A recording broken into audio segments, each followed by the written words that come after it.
Ini menunjukkan kegagalan pemerintah daerah untuk memberikan perlindungan bagi anak-anak. Bahkan dimungkinkan juga kalau itu dilakukan berulang-ulang bisa dikenai tambahan hukuman seperti kebiri.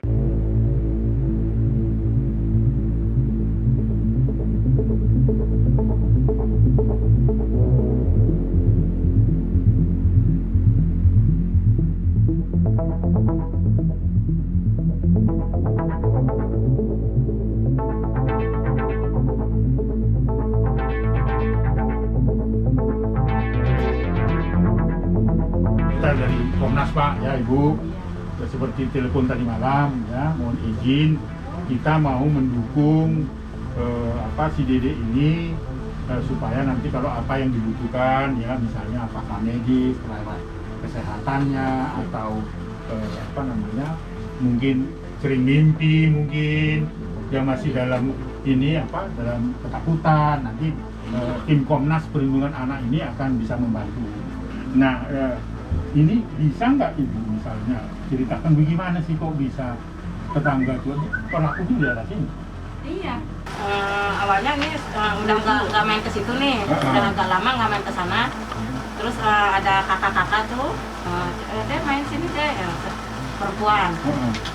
Iya main sini main. Cuman ini kadang-kadang cerita. Kalau ini kan lebih itu ya, terbuka. Lebih terbuka kalau ini. Sering cerita-cerita ya dia mungkin penasaran apa gimana, sering kasih uang kan gitu. Ya udah dari situ baru ke ini. Jadi bersyukur ya? Iya. Ceritanya dia sama Ibu. Cerita? Dedek dari siapa uang gitu, dari Bapak Tia. Awalnya itu. Kok sering dikasih ya, emang Dedek habis ngapain gitu. Dikasih aja gitu aja. Lama-lama dia cerita. Iya, Bapak Tia. Iya gitu, pokoknya cerita aja. Kenapa Dedek kok mau? Diancam gitu. Ya habis itu baru kasih uang terus diancam, pokoknya jangan bilang siapa. Kalau bilang mau ditabung. Ini tidak bermaksud mengulang-ulang lagi. Iya. Tapi supaya saya kan ngurusin anak-anak, supaya pasti kalau hanya dari mulut ke mulut kan nggak bagus. Maka saya tadi malam saya telepon Ibu, ya, telepon Pak Komar, gitu ya, supaya kita bisa dapat informasi yang benar, supaya jangan salah-salah kan. Nah sekarang terima kasih Pak, terima kasih Bu, terima kasih Okta ya, Desi sudah pinter ngasih tahu, ya kan.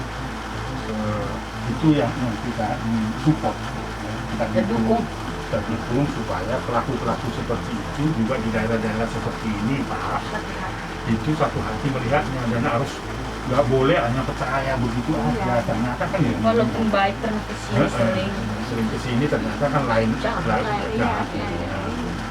Jadi dengan kehadiran Komnas Perlindungan Anak di sini, Bapak ya, sekali lagi kami untuk memastikan bahwa peristiwa itu terjadi betul atau tidak. Nah ternyata kan benar.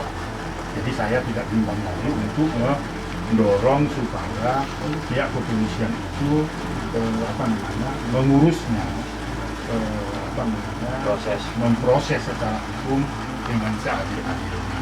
Kehadiran kami yang kedua juga maksudnya adalah kalau nanti butuh penanganan kalau dia sering mimpi Pak, ya mungkin takut dengan orang lain dan sebagainya, kami nanti bisa menghadirkan psikolog Pak untuk membantu, ya, supaya kalau misalnya dia ngigau, kan kadang-kadang kami perhatikan Pak, kalau dia suka bengong mungkin kan ketakutan dan sebagainya, itu perlu diterapi namanya Pak. Kita akan bantu selain proses hukum, karena nanti kami akan coba ketemu pelaku juga. Apa sih kok motivasinya seperti itu, anak-anak seperti baik itu. di sini ternyata. Baik ke bapak, dia punya anak yang masih kecil, punya istri toh. Nah, yang ketiga Pak, kehadiran kami ini juga untuk memberitahu ke warga masyarakat, mulai hati-hati di daerah-daerah seperti ini. Bukan berarti akan terjadi terus seperti ini, tapi paling tidak waspada Pak. Oleh karena itu sekali lagi Komnas bersama dengan Polres Depok akan terus-menerus mengawal proses hukumnya Pak. Kan kemarin sudah visum, itu bukti pengadilan nanti agar si pelaku itu bisa dijerat dengan hukuman yang setimpal dengan perbuatannya.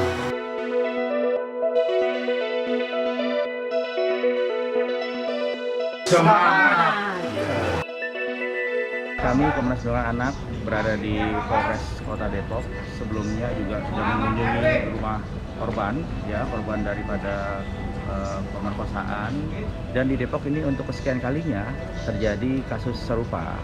Dan ini harus menjadi perhatian buat seluruh lapisan, termasuk juga pemerintah Kota Depok untuk terus memperkuat diri, preventif edukasi, sosialisasi di masyarakat yang kami pikir ini banyak kurang dilakukan dan banyak terjadi kasus-kasus malahan di tempat-tempat yang padat penduduk.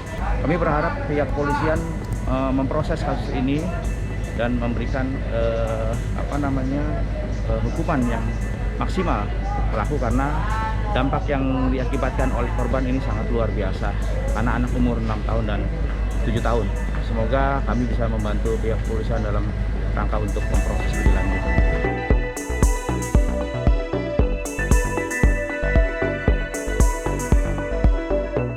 Saya Aris Merdeka Sirait dari Komnas Perlindungan Anak. Ini sekjen saya, Bapak Danang dan tim Komnas. Ini kami baru dari TKP Pak, ketemu yang mengaku korban dari apa yang Bapak lakukan. Kami datang ke sini untuk memastikan Pak, apa betul Bapak pelakunya. Ya, betul. Tolong diakui dengan baik. Iya, betul. Betul. Apa motivasi Bapak yang mengatakan pertama Bapak kan punya anak, masih udah besar atau kecil? Besar, Pak. Umur berapa anak Bapak? Anak saya paling Enggak, kecil. anak-anak.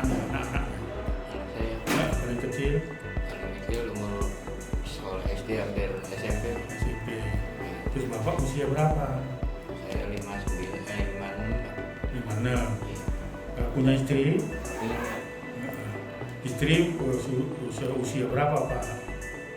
Dia Istri lahir- Bapak? lahir tahun 72 istri saya. 72. Gitu. Bapak tinggal di situ sudah lama?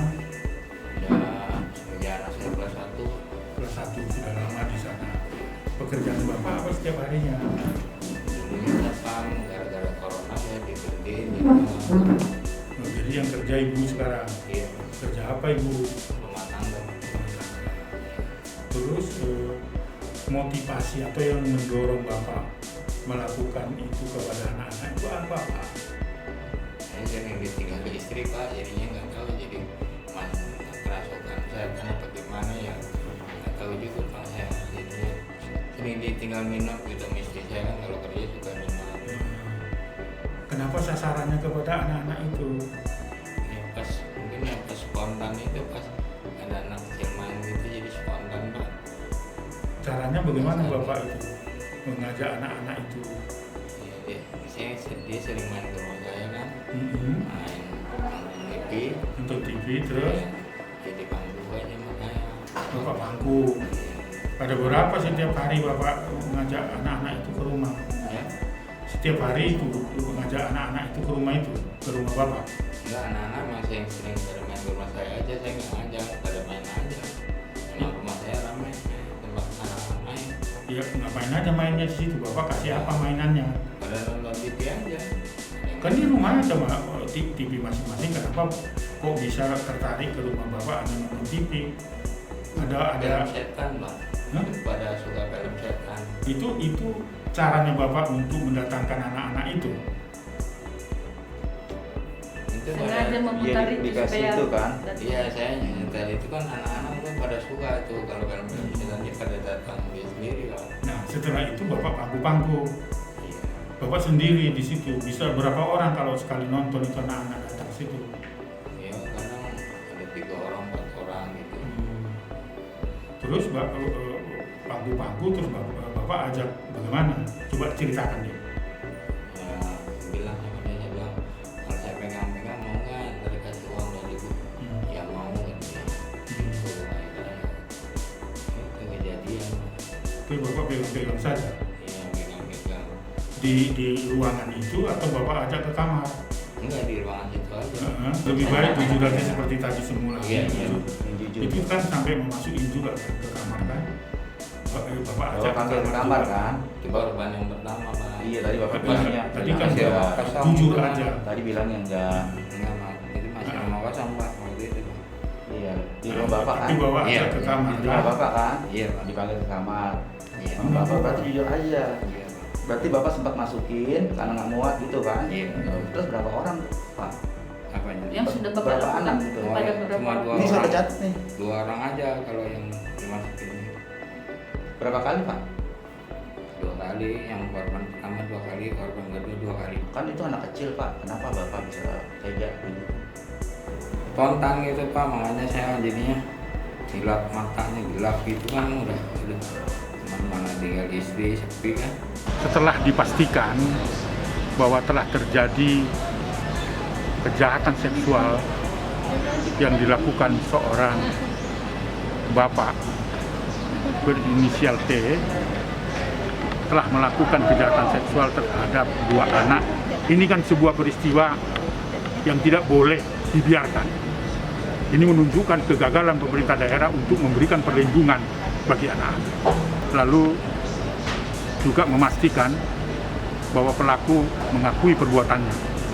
Oleh sebab itu, kami berkoordinasi dengan Kasat Reskrim Polres Depok agar pelaku dikenakan Undang-Undang Nomor 17 Tahun 2016 tentang penerapan Perpu Nomor 1 Tahun 2016 tentang perlindungan anak yang dapat diancam hukuman minimal 10 tahun dan maksimal 20 tahun.